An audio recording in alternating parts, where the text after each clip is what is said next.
আমি এত ছিপ ফেলবো জানি না, আমি তো মাছ ধরতে পারি না, উঠবে তো না, তবে একটু শখ করছে, একটু করবো।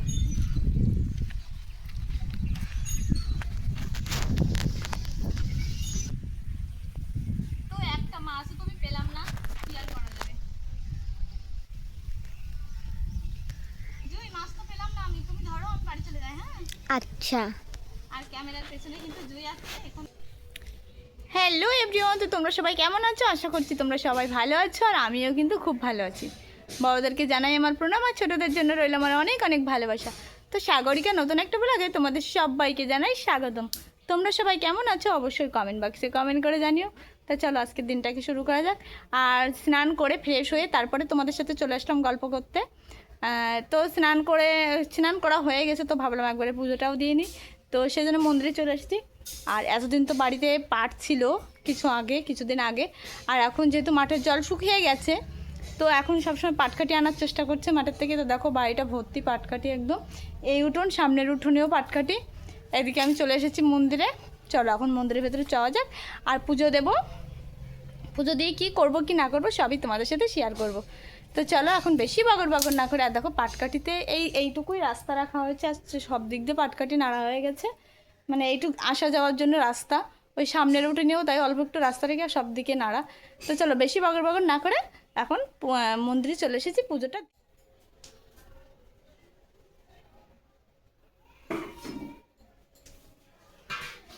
তো প্রথমে ঠাকুরের থালা বাসনগুলো তুলে নেবো, আর ফুল যে বাসি ফুলগুলো আছে সেগুলোও সব আসন থেকে তুলে নেবো, তারপরে ঝাড়ু দেবো।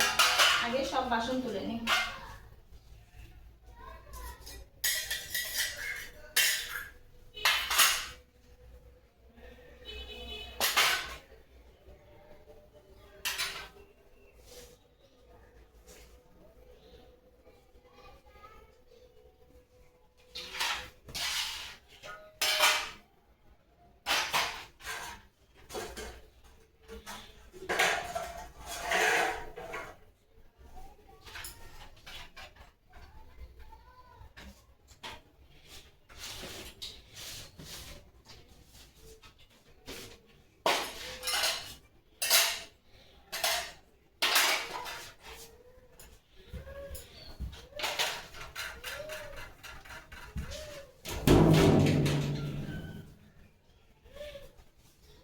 আর এখন পুরো ঝাড়ু দেবো, সব জায়গায় ঝাড়ু দিয়ে নেবো।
তো ঠাকুর তো মোছা যায় না, তো প্রথমে আমি ঠাকুর এই শুকনো কাপড় দিয়ে মুখটা খালি মুছে নিই, জল দেখুন তো ভিজাই না, তো প্রতিদিনই করি এটা।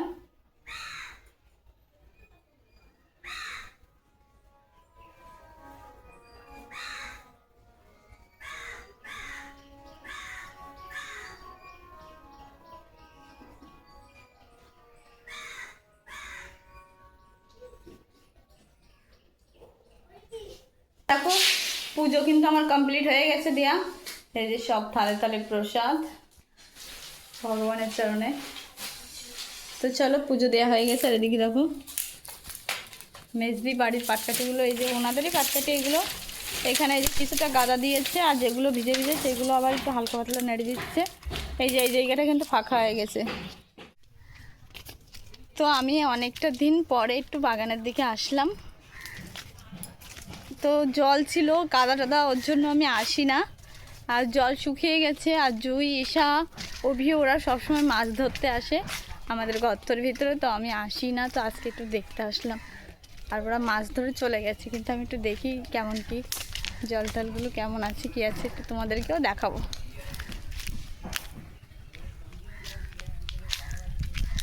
তো তোমাদেরকেও দেখাচ্ছি। দেখো মাঠটা পুরো শুকিয়ে গেছে। আর কতদিন পরে এই জায়গাটা আসলাম।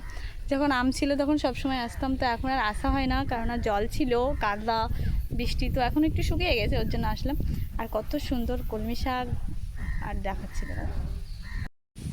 তো এই যে দেখো, এই যে আমাদের গর্তর অবস্থা, ওই দেখো জল ছিল, ওইগুলো সব কিন্তু যে এই যে এগুলো কিন্তু সব জলে ডুবেছিল। ওই ধান ক্ষেতটা শুধু ডুবেনি, কিন্তু ভিতরে জল ছিল অনেকটা। আর এই যে আমাদের জমিতে দেখো, এই যে জলটা কিন্তু অনেকটা শুকিয়ে গেছে, এই যে গর্তের ভিতরে জল চলে এসেছে। আর কলমি শাকগুলো দেখো কত সুন্দর, আর নীল আকাশ, কত দারুণ লাগছে জলের ভিতর দিয়ে, দারুণ লাগছে দেখতে। আর এদিক দিয়ে দেখো অনেক ধান লাগিয়েছে, এদিক দিয়েও, আর ওই যে দূরে লাগিয়েছে, এই যে এইদিকে দেখো ওলকপি, বাঁধাকপি এইগুলো লাগিয়েছে। তো বেশ ভালো লাগছে পরিবেশটা। তো ভাবলাম তোমাদের সাথে একটু শেয়ার করি, যেহেতু গ্রাম বাংলার ঐতিহ্যবাহী, এগুলো দেখলে মনে হয় গ্রাম বাংলার ঐতিহ্যবাহী। তো দেখো এখানে এই যে ওরা মাছ ধরেছে, দেখি কি মাছ। এই দেখো পুঁটি মাছ ধরেছে ছিপ দিয়ে দিয়ে। আর এখানে একটা কই মাছ আছে, এই যে এই একটা কই মাছ আছে, এই যে এই যে এই যে এই যে এই যে একটা কই মাছ দেখো। তো দেখো এখন আবারও চলে আসলাম মাঠে, আর এখন কিন্তু বিকাল। আর এদিকে দেখো জুই মাছ ধরছে ছিপ দিয়ে। দেখি তোমার ছিপ কই, দেখো ফেলাও কী করে মাছ ধরতে হয়। এই দেখো আটা দিয়েছে, আর এই যে জুই দেখো মাছ ধরছে।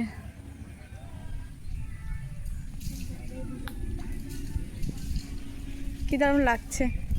আর বিকালের মৌসুমটা দেখো কত সুন্দর।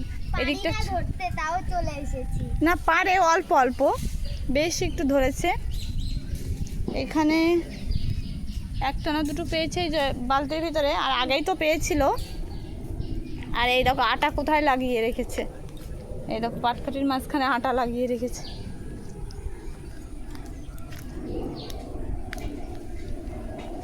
দেখা যাক। আসেনি। আমার বসিটাই ভালো ছিল, ওটা মাগুর মাছের টেনে নিয়ে চলে গেছে। তো একটা বসি নিয়ে চলে গেছে মাছে টেনে, আর মাগুর মাছে। আর আমাদের গর্তে কিন্তু বেশ মাছ হয়, কারণ এদিকে সব জল হয়ে গেছিল। এই আসেনি। তো দেখো আমাদের মাঠ কিন্তু শুকিয়ে গেছে, এই যে দেখো। আর কিছুদিন পরে কিন্তু এই জমিতে আমরা পেঁয়াজ লাগাবো, কারণ জল শুকিয়ে গেছে। আর 2 মাস বাদেই কি 1 মাস বাদেই পেঁয়াজ লাগানো চালু হয়ে যাবে। আর হচ্ছে বেশ ভালো লাগছে, বিকেলে একটু ঘুরতে আসলাম। তো অনেকদিন আসি না, কারণ মাঠে জল ছিল, আসতে পারতাম না। আর বিকেলবেলায় মাঠে আসলে কিন্তু বেশ ভালো লাগে, আমার তো ভীষণ ভালো লাগে। তো দেখো এই যে জল কিন্তু অনেক শুকিয়ে গেছে, বেশ এদিকে যাওয়া যায়,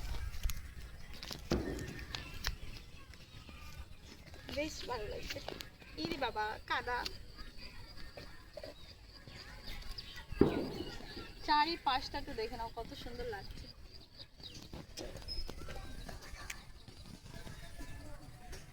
কি দারুণ লাগছে এখনই সময়টা।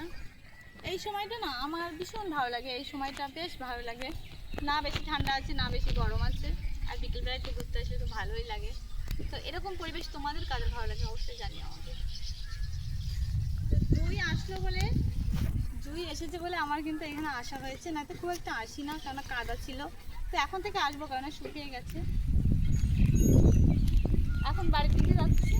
আর আমি এতটুকু ছিপ ফেলবো জানি না, আমি তো মাছ ধরতে পারি না, উঠবে তো না, তবে একটু শখ করছে, একটু করবো।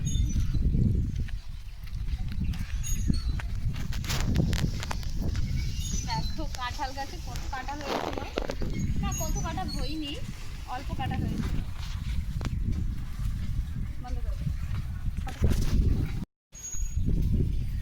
তো আমি তো পারি না, তবু জুই ধরে, তো আমি একটু ট্রাই করি। এই দেখো আটা কিন্তু এখানে আছে, আমার তো মাছেরা খাবেও না।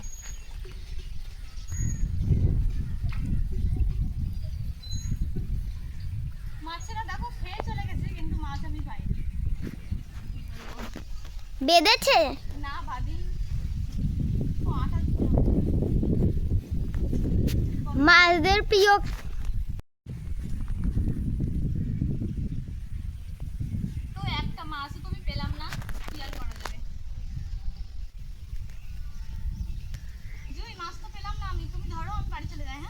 আচ্ছা। আর ক্যামেরার পেছনে কিন্তু জুই আছে, এখানে কেউ নেই, তো জুই আমাকে ক্যামেরা বন্দি করে দিচ্ছে। আর এগুলো কিন্তু আমাদের স্মৃতি হয়ে যাবে। আর আরেকটা জিনিস, গ্রাম বাংলার ঐতিহ্যবাহী কিন্তু এইগুলো। এখন তো শহরে যারা থাকে এইগুলো খুব একটা ভালো। ওকা কি ওইগুলো কি শাক গো? এগুলো কলমি শাক, কত সুন্দর হয়েছে দেখো। তো আমরা যেহেতু গ্রাম এলাকায় থাকি, ওখানে শাপলাও হয়েছে। যেহেতু আমরা গ্রাম এলাকায় থাকি, তো গ্রাম বাংলার ঐতিহ্যবাহী কিন্তু আমরা বেশ মিস করি না, আমরা পাই। আর যারা শহরে থাকে তারা কিন্তু খুব একটা পায় না। চলো, মাছ তো আমি পেলাম না, জুই ধরে। আর আজকের ব্লগটা এই পর্যন্ত। তোমাদের কেমন লেগেছে অবশ্যই কমেন্ট বক্সে কমেন্ট করে জানিও। তোমরা সবাই ভালো থেকো, সুস্থ থেকো। আর এখনো যারা যারা চ্যানেলটাকে সাবস্ক্রাইব করোনি, প্লিজ চ্যানেলটাকে সাবস্ক্রাইব করে দিও।